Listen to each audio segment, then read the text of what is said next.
Hello students, today we are going to learn Unit 1, 1.1 A Teenager's Prayer. आता ही poem पाहण्याच्या अगोदर आपण in previous lecture ते या अगोदरच्या लेक्चर्समध्ये जो काही टॉपिक पाहिला होता लेट्स रिट्रॉस्पेक्ट सिंहावलोकन करूया. अशा प्रकारचा जो टॉपिक होता त्याच्यामध्ये वर्ड ग्रीडमधले तुम्हाला वर्ड फाइंड करून ते क्ल्यूज सेंटेन्समध्ये तुम्हाला लिहायचे होते करेक्ट वर्ड. आणि मी होमवर्क सेंड करायला सांगितला होता. 1 ते 2 मुलांनी फक्त होमवर्क सेंड केलेला आहे. तर ही अतिशय महत्त्वाची ॲक्टिव्हिटी आहे. व्हिडिओ तुम्ही पाहायचा आहे आणि जो काही होमवर्क आहे तो सेंड करायचा आहे. माझा जो पर्सनल नंबर आहे त्या पर्सनल नंबरवरती तुम्ही होमवर्क सेंड करायचा आहे. ओके.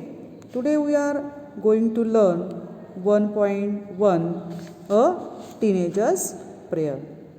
त्यातली जी वॉर्मिंग अप ॲक्टिव्हिटी आहे ती आपल्याला पाहिजे आहे पाठ.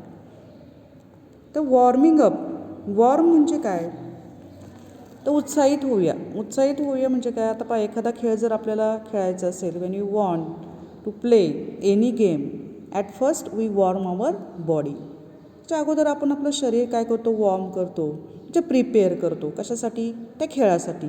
Like this when you want to learn a teenager's prayer. जेव्हा आपल्याला ही कविता शिकायची, त्या कवितेसाठी आपल्याला आपलं माइंडचं प्रिपेरेशन करायचं आहे आणि ते प्रिपेरेशन करण्यासाठी ही ॲक्टिव्हिटी दिलेली आहे warming up. Okay. Chitchat activity. Chitchat म्हणजे काय, गप्पा गोष्टी. त्या गप्पा गोष्टी मारायच्या आहेत त्या ग्रुपमध्ये. तर काय सांगितली पहा ही activity, form groups of 5 to 6 and discuss. म्हणजे ग्रुप पाडायचे आहेत मुलांचे, 5 ते 6 मुलांचे या ठिकाणी ग्रुप पाडायचे आहेत.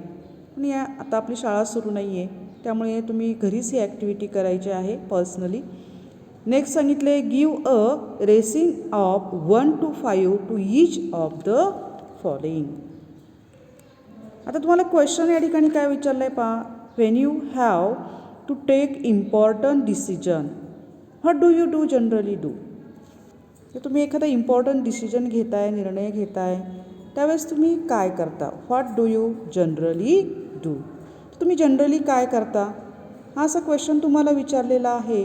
आणि खाली या ठिकाणी A to F पर्यंत पर्याय दिलेले आहेत. तर या ठिकाणी तुम्ही फर्स्ट इम्पॉर्टंट कुठल्या गोष्टीला देणार, सेकंड कुठल्या देणार, हे तुम्ही ठरवायचं आहे. I am going to read this sentences. First, A. Consult parents, elders. Then second, contact friends for advice. Then third, pray to God for guidance. Next, D. Think deeply in silence. E. Ask your teacher for help. And F. Toss a coin to decide. आता या ठिकाणी हे सगळे decision तुम्ही जेव्हा घेताय, महत्त्वाचा decision जेव्हा घेताय तेव्हा ह्या गोष्टी तुम्ही करताय. तर फर्स्ट प्रेफरन्स कशाला देणार. आता या ठिकाणी according to B first preference D, think deeply in silence. जेव्हा आपल्याला एखादा महत्त्वाचा डिसिजन घ्यायचा असेल तर सुरुवातीला काय करायचं आहे, त्या गोष्टीवरती डीपली त्या ठिकाणी थिंकिंग करायचं आहे. Second, A. Consult parents or elders. म्हणजे आपण जे काही ठरवलं असेल त्याविषयी पॅरेंटबरोबर या एल्डर्स जे असेल, एल्डर ब्रदर असेल, सिस्टर असेल, त्यांच्याबरोबर काय करायचं, आपण कन्सल्ट करायचं आहे. Then third one, E. Ask your teacher for help. आणि तुमच्या शिक्षकांची मदतसुद्धा घ्यायची आहे. नेक्स्ट वन, बी आकडा, कॉन्टॅक्ट फ्रेंड्स फॉर ॲडवाईस. तुमचे फ्रेंड्स असतील त्यांना कॉन्टॅक्ट करायचं आणि take a advice of your friends. तुमच्या मित्रांच्या ॲडवाईस घ्यायचे. नेक्स्ट वन, फिफ्थ, सी आकडा, प्रे टू गॉड फॉर गायडन्स. देवाला प्रार्थना करायची मार्गदर्शन घेण्यासाठी. Next, six, last one, F. Toss a coin to decide. आपल्याला एखादी गोष्ट डिसाईड नाही झाली तर आपण त्या ठिकाणी टॉस करतो. Toss a coin to decide. Decide करण्यासाठी त्या ठिकाणी कॉईन टॉस करायचा आणि मग डिसिजन घ्यायचा. तर अशा प्रकारे हे जे पर्याय दिलेले आहेत ते सिक्वेन्सनुसार त्या ठिकाणी लिहून काढायचे आहेत की फर्स्ट इम्पॉर्टंट कुठल्या गोष्टी लिहायचं, सेकंड, थर्ड, फोर्थ, सिक्स असे त्या ठिकाणी सिरियली तुम्ही सेंटेन्स हे लिहून काढा. आणि किंवा नंबरिंग करा. मग पुढे बॉक्स दिलेले आहेत, ते बॉक्सच्या पुढे नंबर लिहा. फर्स्ट प्रेफरन्स कशाला द्यायचा आहे, म्हणजे आता मी सांगितलं आहे की फर्स्ट प्रेफरन्स हा थिंक डीपली इन सायलेन्स. तुम्हाला जर वेगळं काही वाटलं असेल तर त्याला फर्स्ट प्रेफरन्स दिला तरी चालेल. तर बॉक्समध्ये त्या ठिकाणी प्रेफरन्सचा नंबर लिहायचे आहेत. ओके. नेक्स्ट ॲक्टिव्हिटी नंबर 2 काय दिलेली बघा. ॲक्टिव्हिटी नंबर 2 या ठिकाणी काय दिलेली आहे, I am going to read. In poetry very often there are lines in which the poet seems to talk directly to an absent person, an abstract idea or thing or object. तर in poetry कवितेमध्ये आपल्याला माहिती आहे की कवितेचं सौंदर्य जे आहे ते वाढवायचं असेल तर वेगवेगळ्या टॅग हा कवी वापरत असतो. तर या ठिकाणी काय सांगितलं, in poetry very often there are lines in which the poet seems to talk directly. जे काही लाईन्स अशा कवीने यूज केलेल्या असतात तर डायरेक्टली त्या ठिकाणी कवी जो आहे तो एखाद्या ॲबसेंट पर्सन, ॲबसेंट म्हणजे ॲबसेंट पर्सन तुम्हाला माहिती आहे की प्रत्यक्षात आपल्यासमोर उपस्थित नाही अशा व्यक्तीशी तो बोलतो आहे असं त्या ठिकाणी कवी इमॅजिन करत असतो पा. किंवा मग ॲबस्ट्रॅक्ट आयडियाज म्हणजे अमूर्त कल्पना, म्हणजे त्या कल्पना ॲक्च्युली आपल्यासमोर नाही आहेत, त्या कल्पना केलेली असते, ॲबस्ट्रॅक्ट आयडियाज असतात, त्यांच्याबरोबर कवी डायरेक्ट बोलत असतो. Or things object. आता एखादी गोष्ट असेल तर पेन असेल, पेनाबरोबर कवी बोलतो आहे असं त्या ठिकाणी. पेन हा सजीव आहे हे त्या ठिकाणी इमॅजिन करून तो डायरेक्ट त्या ठिकाणी पेन असेल किंवा पेन्सिल असेल त्याच्याबरोबर बोलत असतो की अशा वेळेस या ठिकाणी जो फिगर ऑफ स्पीच यूज केलेला असतो तो कुठला असतो पा, ॲपॉस्ट्रॉफी खाली दिले. Such a tactic device use by the poet is the figure of speech apostrophe. आता फिगर ऑफ स्पीच म्हणजे काय हे तुम्हाला माहिती आहे, 9th स्टँडर्डला झाले, अगदी 8, 7 स्टँडर्डपासून तुम्हाला फिगर ऑफ स्पीच आहेत. फिगर ऑफ स्पीच जे भाषेचे अलंकार. आता हे भाषेचे अलंकार जे आहे ते कवी काय करतो, भाषेचं सौंदर्य किंवा कवीचं जे कविता असते त्या कवितेचं सौंदर्य वाढवण्यासाठी कवी काय करत असतो, हे वेगवेगळ्या टॅक्टिक्स वापरायचं डिवाईस यूज करत असतो. त्याच्यामधलं एक डिवाईस आहे फिगर ऑफ स्पीच म्हणजे भाषेचे अलंकार. आता हे भाषेचे अलंकार आपण नंतर डीपमध्ये घेणार आहोत आणि इट इज व्हेरी इम्पॉर्टंट, ते फार महत्त्वाचे आहेत. तर 9th स्टँडर्डला तुमचे हे फिगर ऑफ स्पीच झालेले असतील. तर याच्यापैकी एक फिगर ऑफ स्पीच इथं सांगितलं आहे ॲपॉस्ट्रॉफी.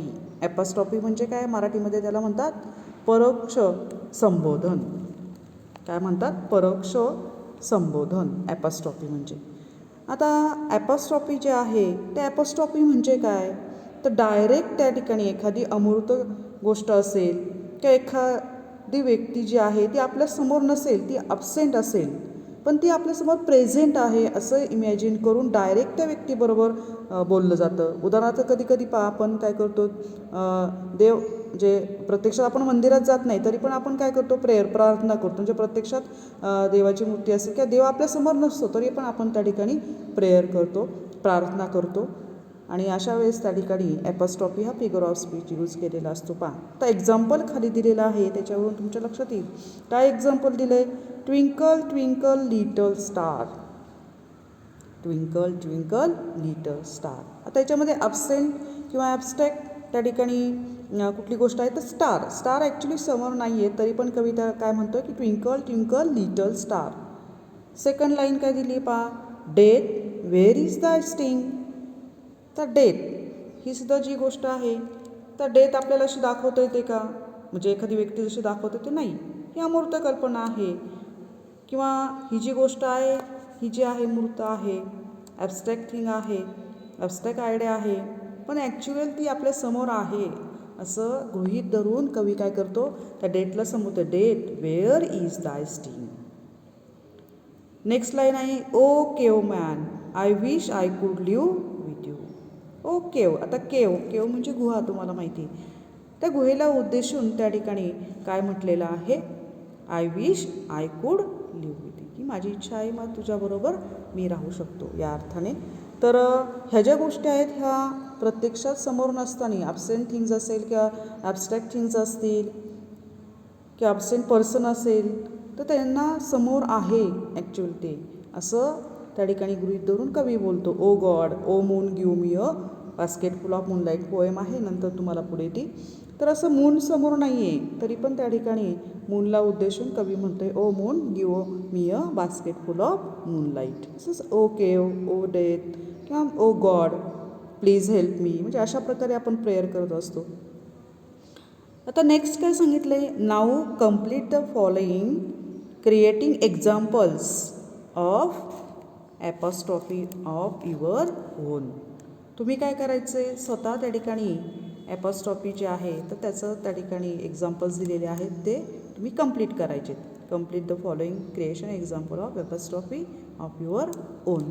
आता ही एक्झाम्पल्स काय दिलेली आहेत पहा, काय काय एक्झाम्पल दिले. First example I am going to read. O life, म्हणजे लाईफला उद्देशून म्हटले तर लाईफ म्हणजे आयुष्य, त्याला काय आपण असं पकडू शकत नाही पण त्याला एक सजीव गोष्ट आहे असं त्या ठिकाणी इमॅजिन केलेलं आहे. O life how die dash. आता हे तुम्ही कंप्लीट करायचे, तुम्ही हे सेंटेन्स कंप्लीट करून मला होमवर्क म्हणून सेंड करायचं आहे. O life how die dash. आता एक मी फक्त तुम्हाला सांगते, ही फर्स्ट लाईन फक्त कंप्लीट करून देते की O life how are you. O life how are you म्हणजे आपण असं फ्रेंड खूप दिवसातनं जर भेटला तर आपण म्हणतो हाऊ आर यू. तशा प्रकारे O life how are you. Second line आहे डिअर गॉड प्लीज. ही लाईन तुम्ही कंप्लीट करायची आहे. Dear God please.